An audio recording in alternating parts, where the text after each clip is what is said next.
we've been witnessing the death of a number of arguments, and these were all the most popular arguments like 20 to 30 years ago. The first like detailed, in-depth argument someone gave me was the Imam there. He showed me like an hour-long video on the scientific miracles of the Quran. That was an argument that was invented in the 1970s and which, Ali Dawah has said is now debunked and Hamza Tzortzis has said is debunked. But this was the argument I was given in the 90s. The most popular one of like the Muslims at large was the miracle of the number 19. So if you just talk to an average like Muslim, they kept throwing, there's so many 19s, there's 19s everywhere, there's this code in this, so it's this Quran code. And then as far as tracts they were giving me, the one I remember is there was an entire pamphlet on Muhammad and Song of Solomon 5:16. These are the arguments, and they're all completely bogus. And any honest person will acknowledge that these are completely bogus arguments at this point, except for the number 19 and Shabir Ali. He seems to sincerely believe that this is a good argument. But with the numerical miracles and the scientific miracles, Muslims have a little bit more freedom to reject these arguments or say they've been debunked because they were just invented in the 1970s. They just came up with this stuff. Even though we reject the claims of Rashad Khalifa himself, there are certain things about the Quran which are undeniable. This is about the book itself. Okay, and we go and give us the book. Well, we find that the Quran actually draws our attention to 19 in a verse of the Quran in the 74th chapter, the 30th verse. Within the context, what it means is that there were 19 angels guarding hell. So it's not so much about the number 19 itself as a phenomenon in the Quran. It's just talking about 19 angels. Yeah, it's interesting. So it's talking about hell, and we'll go ahead and look at the passage once Shabir is done, just to get an idea of what the passage is so everyone gets their bearings. Yeah, this is talking about, it just says over it are 19. That's a verse, and it's talking about, there's some dispute about whether this is like 19 angels who are punishing people, 19 commanders over the other angels who are punishing people, because there are hadiths that say there are tons and tons, there are thousands of angels and stuff like that there. So there's confusion about what this is referring to, but it's referring to the number of angels if you read it in context. And Rashad Khalifa apparently just 19, over it or 19, over what? Over it or 19, what is this number 19? And then plugs the number into his computer system and starts getting all these amazing instances of the number 19. Rashad Khalifa took that to be 19 like as a pattern in the Quran. But so we were not saying this means that there is a 19 pattern in the Quran. It means there are 19 angels guarding hell. But at the same time, what the heck are you laughing at, Thaddeus? This is brilliant. Stop bothering Shabir. I was just thinking he's debunking his own argument as he's going. Like, oh, you mean by saying, exactly, oh yeah, and so basically this guy was a heretic and a lunatic and a completely insane person that we all rejected, and then he got by our guys, but we plugged the numbers and he's right on the money on some of it.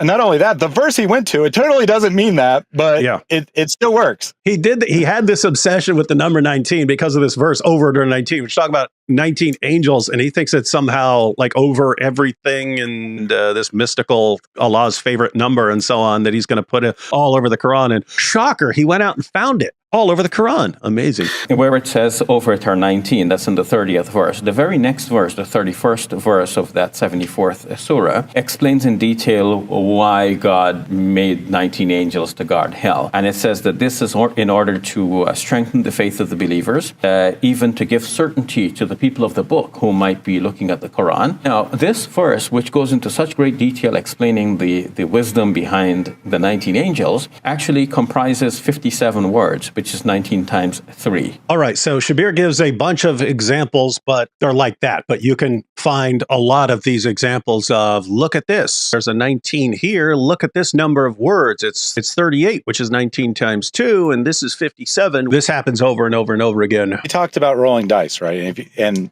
what he said was technically correct. Like if you roll a 19-sided dice multiple times in a row and you keep getting 19, that would be very unlikely. The problem is the set isn't one and then another and then another. The set is infinite. So it's really roll a 19-sided die, essentially an infinite number of times, and take all of the things that work, ignore everything else, and then just say, wow, it's so amazing that all these things work. Because there's going to be an infinite number of things, because there's an infinite number of ways to manipulate numbers. So you're saying this could be done pretty easily? Oh, yeah. Yeah, you could, if you were motivated, you could do this with any text whatsoever. And that's the thing. So it's like people are usually only motivated to do this with the Quran because of Rashad, and it's because of Rashad Khalifa. He came along and he was just a weird guy, and all of a sudden people had access to computers and he was interested in numbers, and he did this with the Quran. All of a sudden it becomes a thing in the Quran.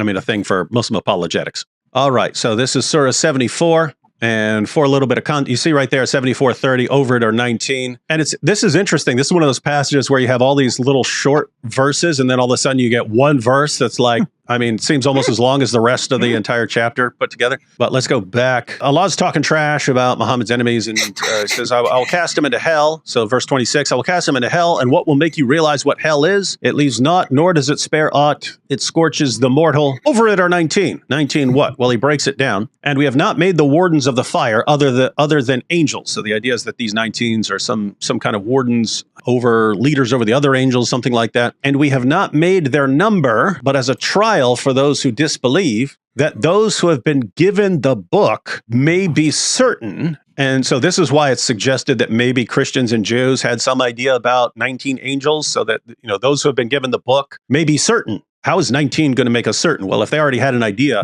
well, then Muhammad somehow confirming it means that you should confirm Muhammad and you can know that he's a prophet. And those who believe may increase in faith, and those who have been given the book and the believers may not doubt, and that those in whose hearts is a disease and the unbelievers may say, what does Allah mean by this parable? Thus does Allah make err whom he pleases, and he guides whom he pleases, and none knows the hosts of your Lord but he himself. This is not but a reminder to the mortals. And then, of course, Allah starts swearing by the moon, even though Muhammad said that if you swear by anything other than Allah, you're associating it as a partner with Allah and worshiping it. But Allah does that a lot in the Quran. I swear by the moon and the night and the daybreak. He's just swearing by everything. Rashad Khalifa reads verse 30, over it or 19. Oh my goodness, this is telling us that the number 19 is going to occur miraculously throughout the Quran. One of the stupidest interpretations of any verse in the history of humanity. But lo and behold, he found the number 19 in a bunch of ways in the Quran. And now Shabir Ali is defending it. Yasser Qadi was giving a series of lectures on what the Quran says about hell. And when he's reading this passage, because it's about hell, he did this little detour to discuss this mathematical marvels argument. And Sheikh Yasser Qadi shares his thoughts. And obviously, since it's such a slam dunk argument, Shabir says that according to the next verse, this is meant to be a sign for people to give certainty to the people who've received the book and to put other people, in confusion or doubt or something like that. So obviously, Yasser Qadi is going to agree with Shabir Ali that this is a brilliant argument. Turns out that pretty much all of it was fabricated. Like, who's going to actually sit and count the number of letters or words? So he's fabricating. And he concocted a very elaborate theory that he used computers at the time. If people had access to it, which other people generally aren't going to be this weird, but they would have found out you could do this with all kinds of books. Pick up a book, use your computer to start figuring out numbers in there, and you'll find this all over the place. So I saw an interesting question in the chat from Villainous. He says, does the 19th theory work on different versions of the Quran? And I say this is interesting because I've actually seen Quranists, right? Quranists are much more open in general about all kinds of things. But in this case, they were using 19 theory to compare all the versions of the Quran and kind of come back to the original text by comparing different Qurans and finding which verse the 19 works on in this Quran. Oh, that must be the correct version. That is an issue that's been brought up. Like if you're counting the number of words that lead up to something, well, guess what? Different qira'at have sometimes different numbers of words, and they do their verses differently and so on. So what version are you you can't even say Hafs because this guy actually edited the Quran. And came up with his own, had to remove verses out of it to get this to work. Why is the Hafs version even the most popular? I mean, back in the day, if you go back not too long ago, different versions of the Quran were popular in different areas. Even in Egypt, it was a different version. The Hafs version became the most popular one because the Turks used the Hafs version, and they had the Ottoman Empire, and they spread the use of their version of the Quran. And then, of course, this one gets picked up for the 1924 Cairo edition. And then, of course, also in the age of Dawa, they make up, now there's only one Quran with no variants ever in the entire history of the Quran. What a disaster, man. And I saw a beast rising out of the sea with 10 horns and 7 heads and 10 diadems on its horns and blasphemous names on its heads. And the beast was given a mouth uttering haughty and blasphemous words, and it was allowed to exercise authority for 42 months. It opened its mouth to utter blasphemies against God, blaspheming his name and his dwelling, that is, those who dwell in heaven. Also, it allowed to make war on the saints and conquer them, and authority was given it over every tribe and people and language and nation, and all who dwell on earth will worship it. Everyone whose name has been given before the foundation of the world in the book of the life of the Lamb who was slain. This calls for wisdom. Let the one who understands calculate the number of the beast, for it is the number of a man, and his number is 666. So John, the author of Revelation, he draws heavily on the Old Testament. He expects his audience to understand that he's referencing the Old Testament in various ways. In fact, there's probably like 500 allusions to the Old Testament in the book of Revelation. The number 666 is better understood as a symbol than a name. Yes, it uses the word name, but when you look in context, it's not really about a name. So the academic theory that this is about Nero, the Emperor of Rome, doesn't really hold up to scrutiny for that reason, and because you have to manipulate Nero's name to make it add up to 666. However, 666 is found in 1 Kings 10:14 and the parallel verse in 2 Chronicles. Now, the weight of gold that came to Solomon in 1 year was 666 talents of gold. So the extravagant description of the income of Solomon, who's known for wisdom, and right, John said, this takes wisdom to understand this, is arguably the turning point in his career as he seeks foreign wives and political alliances to protect the wealth. The mark of the beast and the characteristic of the reign of the beast is economic. So you see a thematic connection here between Solomon, whose kingdom ends up falling because of his greed, and the mark of the beast. And then I said, this might be a bit like what Saudi Arabia is doing today, where they're trying to buy the world with their oil wealth. Now, we go from the serious exegesis to the somewhat proper exegesis. So the previous verse in 1 Kings, the one before the verse of 666, mentions the Queen of Sheba. And King Solomon gave to the Queen of Sheba all that she desired. So she turned back and went to her land with her servants. Sheba was probably the ruler of the Sabaean kingdom, and the Sabaean kingdom is down here at southern Arabia. Since Muslims always tell us that Kedar in the extreme northern Arabia, it is a hint that it's about Muhammad, well, then Saba must be about Muhammad too, because it's right next door to Mecca. It's practically the same geographic region, a lot closer to where Muhammad was than Mecca.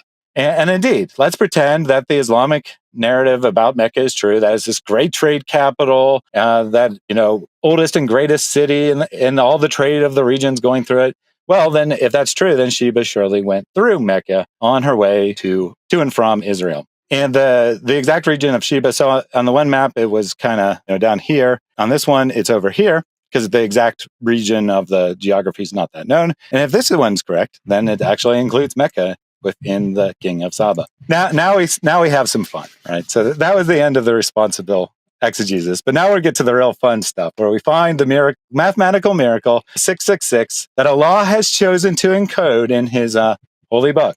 Surah 66:6. I mean, it's 666. He's not even trying to hide it, right? Oh, you who have believed, protect yourselves and your families from a fire whose fuel is people and stones, over which are angels, harsh and severe. They do not disobey Allah and what he commands them, but to do what they are commanded. Incidentally, here's the 19 angels in this verse, 666. So Allah claims he's in charge of hell in this verse. He claims that the fallen angels of hell are not disobeying him, that they're following his commands. So Allah claims that he's in charge of hell in verse 666. Coincidence? Perhaps. But let's continue on. There's two 666s in the Quran, right? There's also Surah 666. But your people have denied it, meaning the Quran, while it is the truth. Say, I, meaning Muhammad, am not over you as a manager. So here we see that Allah has coded the entirety of the Islamic Trinity, Allah, Muhammad, and Quran, in just these two verses that are marked by 666. It's a mathematical miracle. But that's not all. There's more. If we start at the beginning of the Quran and we count 666 verses, then we continue reading on, we find, O men, a proof has now come from you to your Lord. We have sent down to you a manifest light. Does this sound familiar? It should, because it's a lot like Isaiah 14:12. How you are fallen from heaven, i.e. sent down, O day star, son of dawn, i.e. manifest light. So the manifest light being sent down from heaven, cast out of heaven in Isaiah 12:14, none other than Satan. And by the way, the previous verse, number 666, claims that Allah is the only helper of those who are disdained and who are arrogant, i.e. people who are rebellious against God. The only helper of them is Allah, according to the verse. So a 19 miracle can happen once every 19 verses by chance, shockingly enough. But a 666 miracle? Hey, that's only 1 out of a 666 chance. 35 times as unlikely as a 19 miracle. And what are the odds that the unholy trinity is covered by only the 2 666 verses? There's only those 2 verses, and they cover all of the Islamic trinity. And with a bonus description of the fall of Satan connected to verse number 666. This is all beyond comprehension, or something like that. So Islam is the beast by the principle of mathematical miracles, and therefore Allah is Satan. It's over for us.